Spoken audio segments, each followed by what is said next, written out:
the person went on and asked this: shouldn't we pursue the lost areas of our county that are not the pretty areas of town, or the areas where the mainline denominations or whatever, prevail?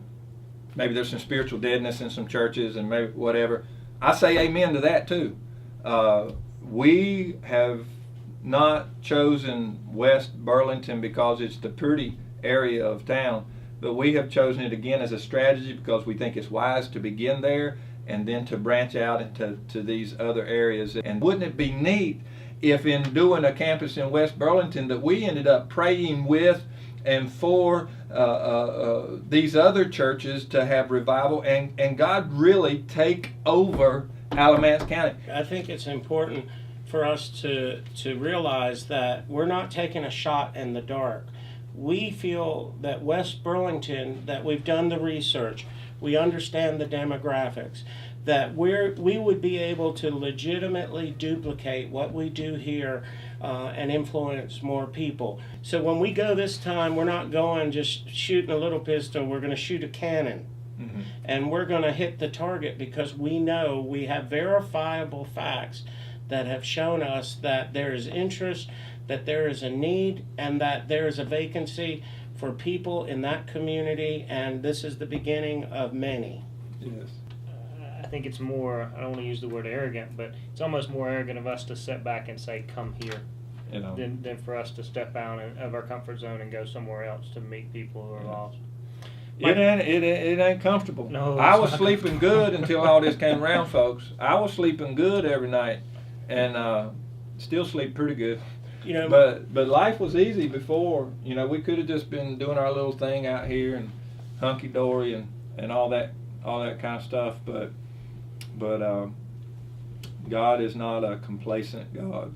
When I was in business as a salesman, I wanted to make sure that whatever product I was selling was the best possible product, that I, with confidence, could recommend something to someone knowing that they would have a great experience and that their needs would be met.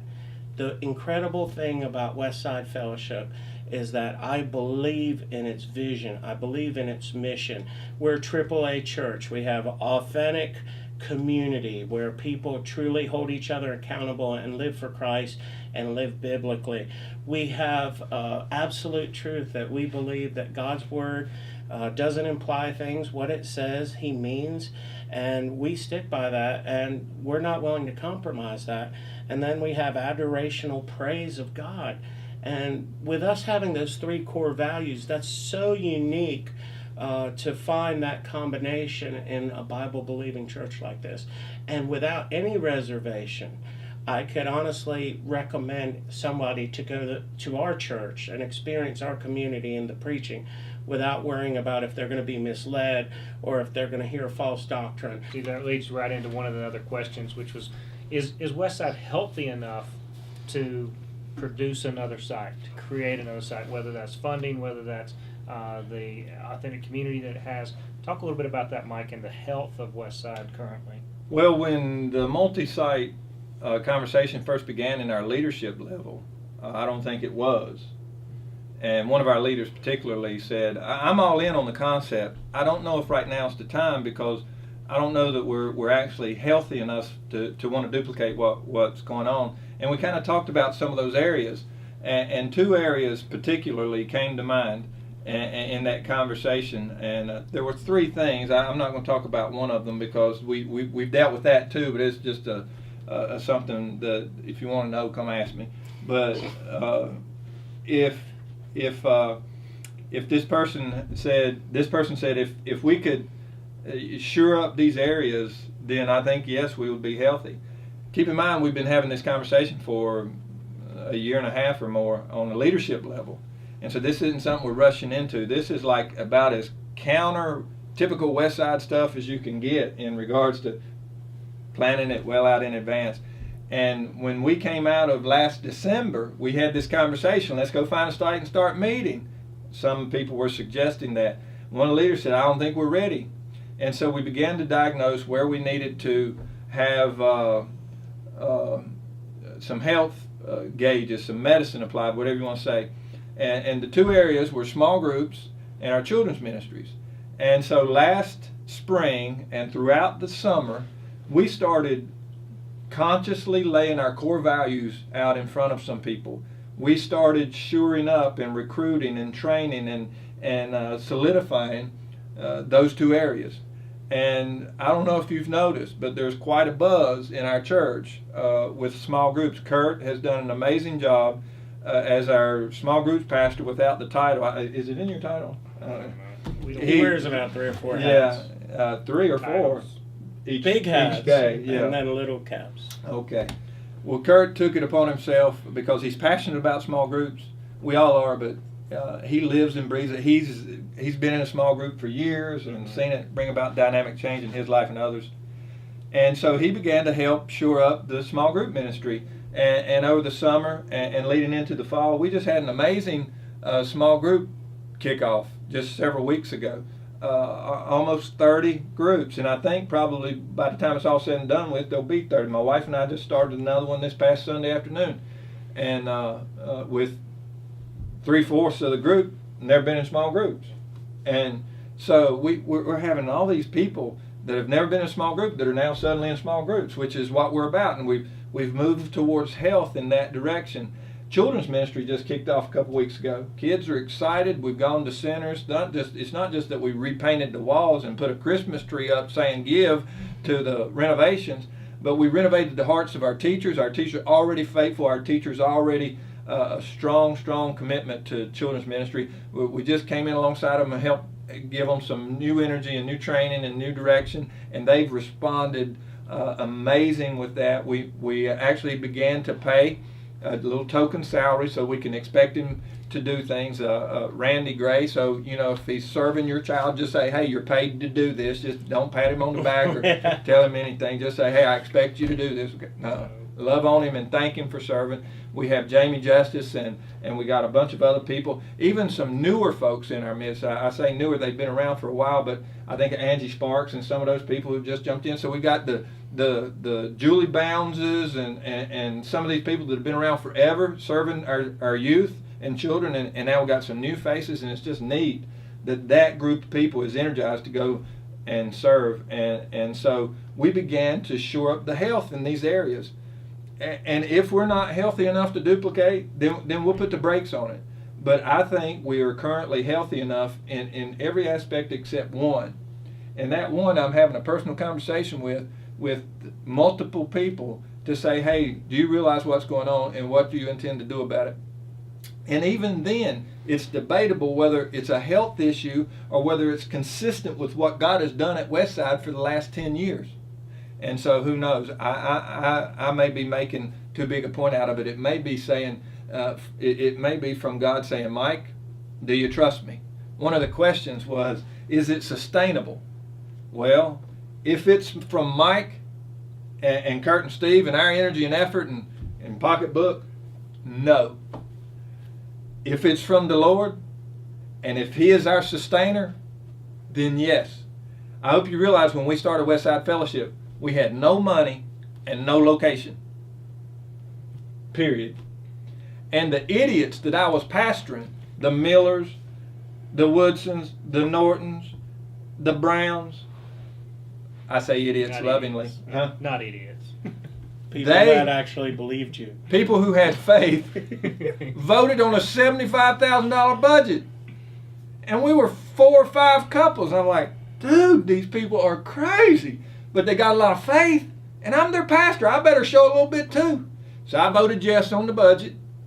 Our giving, we knew where 25 of that 75 was coming from. Our giving for the first year was $125,000, $50,000 more than those idiots voted for. And so I was taught very quickly that this is God's deal, not Mike Mitchner's. And I believe that still today. And if God's going to sustain this, which is the only thing I want, I only want to do it if it's up to Him, then yes, it's very sustainable. One question that I know we've been rambling on a long time. If you're still watching, God bless Thanks your for heart. staying with us. Diane Chavez still watching. Shavis. Chavis. I love you, Diane. I did that on purpose. I just got to read this question, okay? Okay. Is it this one? One question that puzzles me about the church in general is not having a graveyard. Where will our members be buried? And I just want to say, we're never going to have a graveyard. My pastor, when I left Giles County, he said, Mike, never put a graveyard in your church, because once you do that, there'll be too many buried bones from then on. So we'll cremate you and splatter your ashes all over the field between here and the big house, but we ain't going to start digging We'll never say never, holes. because God might have a site for us that already has an existing graveyard. So we'll never say never. But it'll be very unlikely for us to ever start a graveyard. Okay, I'll come back and say I'm sorry if we inherit a location that has a graveyard. That'll be one of those kicked in the teeth things where God says, ha ha, I get the last laugh. Anyway, any other questions you think we should address? I think we've addressed them all. We appreciate everyone giving us an opportunity to answer some of your questions, because as Mike said early on, we've talked about it for some time. We probably have a better understanding of it than we've communicated to everyone. So thanks for giving us this opportunity. Yeah, this opportunity. Because I just haven't been sure that it's what the Lord wanted, and so there's no need to go out and promote it a lot. I want to say this in closing. We had 4 people out of the over 30 people who submitted questions. We had 4 people to say why. And again, I think even those are legitimate questions. Some may say, well, they were asking them sarcastically. I don't know that they were. But far more than that, a lot of person after person after person says, hey, I know it'll be great. I'm proud and inspired. I'm praying for you. God bless you in your efforts to glorify Him. Someone else said, what can we do to help? Someone else said, how can I personally get involved? Someone else said, can we help? How? And they gave us their names. And it's just neat to see some of the other questions say, well, I don't know what's going to happen. Is this going to divide our membership or multiply? I don't know. We'll only be able to tell if we trust God and go on. And so it was really neat to see the faith of the people come out in these questions and say, Mike, we're with you. Let's go. We just need some details. For us to accomplish this, it's impossible. This is bigger than anything that we can manage, and this is probably the riskiest thing we could do. By but far. if you want to walk on water, you got to get out of the boat, and the Lord will sustain us. And God has called us to trust Him. And if He says He'll supply all our needs, by faith we're going to step out and walk in that reality, because we walk by faith and not by sight. And man, shall not live by bread alone, but every word that proceeds out of the mouth of God. And God has spoken a promise. And by us trusting Him, we know that He'll sustain us. Even though it seems impossible from the human standpoint, that's what God's called us to do. He's called us to uncertainty. He's called us to do things beyond our ability. And that way He receives glory and not us. If we could do it, then it's about us. This is, I think, from our perspective, the craziest thing we could do.